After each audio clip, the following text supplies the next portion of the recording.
Hello guys, welcome to Blender tips and tricks episode number 11.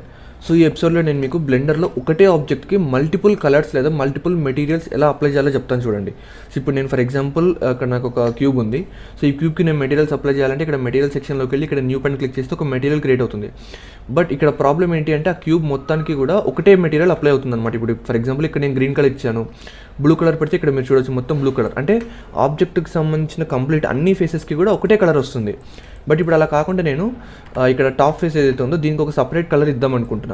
అలా ఇవ్వాలి అంటే మీరు ఆబ్జెక్ట్ని ఎడిట్ మోడ్లోకి తీసుకెళ్ళి ఎడిట్ మోడ్లోకి వెళ్ళిన తర్వాత మీరు ఏ ఫేస్కి అయితే డిఫరెంట్ కలర్ ఇవ్వాలనుకుంటున్నారో ఆ ఫేస్ని సెలెక్ట్ చేసుకొని ఇక్కడ మెటీరియల్ సెక్షన్లో ఇక్కడ ప్లస్ బటన్ ఉంటుంది, ఆ ప్లస్ బటన్ పైన క్లిక్ చేయండి. సో ఒక న్యూ స్లాట్ క్రియేట్ అవుతుంది అనమాట.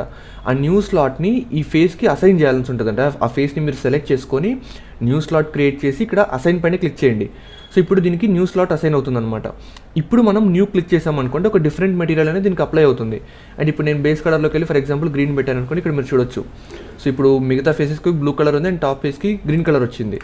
సో ఇదే విధంగా మీరు మీకు కావాల్సిన ఫేసెస్ని సెలెక్ట్ చేసుకొని ఫస్ట్ దానికి న్యూ స్లాట్ అప్లై చేయండి, మెటీరియల్ స్లాట్ అప్లై చేసి తర్వాత ఆ మెటీరియల్ స్లాట్ని అసైన్ చేయండి.